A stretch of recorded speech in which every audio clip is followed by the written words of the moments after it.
Hello YouTube, my name is Ted, and I am in the process of building a Factory 5 Mk4 Roadster, better known to most people as a Shelby Cobra replica.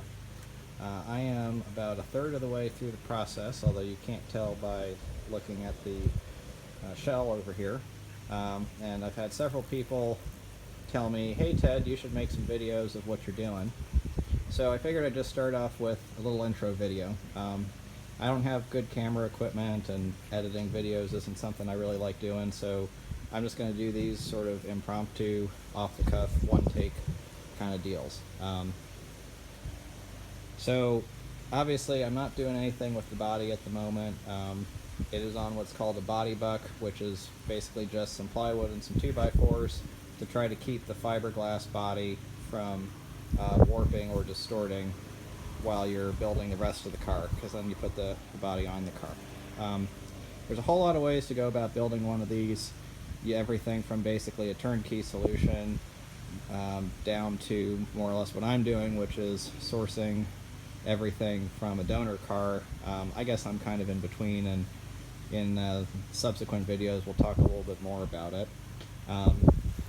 Next to the shell you can see this is the second donor car I bought. It's a 95 Mustang. I'll go into some details on another video sort of about what the donor car process has been like for me. But I've wanted to build a car basically my whole life. I've been wrenching on cars for about 20 years. I think most people who like turning wrenches want to build a car from scratch at some point. And last summer, when I was at the Oshkosh EAA AirVenture Air Show in Wisconsin, Factory 5 was there. I went by the booth. I'd been considering pretty strongly. Sat in one of the Mk4 Roadsters and said, yep, this is comfortable. It feels like it has a good build quality. When it's all done, that was something I was worried about, because a lot of kit cars really just don't feel good. They feel like they're really poorly built, and that's because most of them are. And within a week I put an order in. So let's look in the garage here. You'll have to excuse my mess, but this is my car. Obviously work in progress, got a lot of projects going on. I'll just do a little bit of a summary of walk around of what you see. So when you buy a Mk4 or any Factory 5, what you basically get is you get a frame, welded steel tube frame. Some of it's square tubes, some of it's round tubes, but you get that, and then you get a whole bunch of parts. It's not everything you need to build it, but it's pretty close. Basically, if you buy what's called a complete kit, they say all you need is an engine, a transmission, and a rear end. If you buy what I bought, which is called the base kit, they say if you buy a donor car and the kit, you have everything you need. And that would be true if you bought a good running, driving, complete donor car, which I did not entirely buy. I'll talk about that another time. So, but generally, sort of looking through, I'll just walk through what I've done so far. Basically the idea is that if you have an 87 through a 2004 Mustang, that will provide you all the parts you need. It gets more complicated than that because there's certain parts that are more ideal for various reasons, and there's various upgrades that you can do.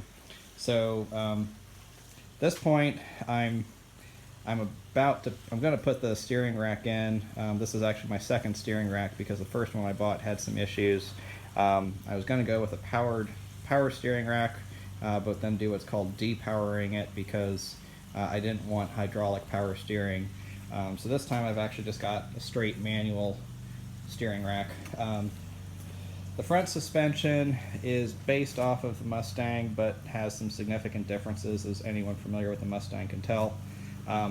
These front brakes are off of a 2000 Mustang, so they're a little bit bigger than what you'd find on an earlier Fox body.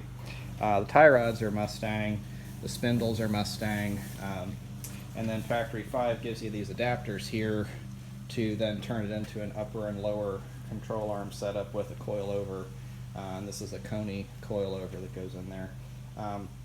I opted to buy the Factory 5 lower control arms. You can use the Mustang ones with some adaptations, but I thought that people say that the Factory 5 ones handle better.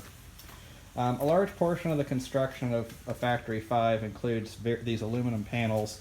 The black ones that you see are ones that I've painted. I made the mistake of riveting in these F panels, which is really a bad idea because it then restricts access to a lot of stuff. And one of the tips I got early on in the build was that you should never rivet in a panel until you absolutely have to keep going on the project, and that proved to be good advice that I learned the hard way, unfortunately. So most of these other panels you see, these are held together with held in place with what are called clicos. Anyone familiar with aircraft knows what a clico is, but basically it's a tool that's used for keeping aluminum panels precisely held in place together. I've gotten to the point now where I've drilled the required holes in all the panels, and those holes are to combination. Some cases hold the panel to the main frame structure, and then sometimes it's like here you got holding these two panels together. I've got a bunch of holes drilled. So that's really the most tedious part. It's not hard, it's just time consuming. So I've done that. I've got the front suspension almost completed, as you can see. And I've painted a good number of the panels. If you look closely, the panels have been painted not all that great. So I'm calling this a family build.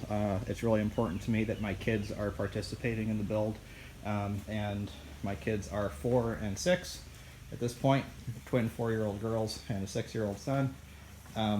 So they are not going to be able to do as great of a job painting as me. Frankly, they're doing better than I did when I was college age, so I think they're doing pretty well. But there's going to be some runs, there's going to be some streaks and things like that, and to me that's part of what gives it the character. So this is just the overview. I'll say third of the way through. I'm really glad I've made the purchase, and really glad that my family's interested in it and that we're all doing it together. I think we're going to have a lot of fun with it when it's all done. So this is just an intro video. I guess I'll give a little bit more background on me. I like turning wrenches. I basically like anything that burns fuel. You may have noticed my wife and I have a couple of Harleys over there, Ultra Classic and a Street Glide. We don't ride as much as we used to, but we really like to. We live out in the country. We got some tractors. You can see an old bulldozer back there. And we love living out here. Anyone who lives in the country knows it's a lot of work, but wouldn't have it any other way. So if you want to see progress on the videos, like, subscribe. I have 0 subscribers at the moment, but I'm not doing this to try to get subscribers. I'm basically doing it for fun. So if you like it, you want to see the progress, see some videos, then like and subscribe, and if I get enough interest, maybe I will start getting a better camera and doing some editing. Anyway, that's it for this first video, and I'll basically plan on doing more videos on my individual projects and progress on what I'm doing each day. Thanks for watching.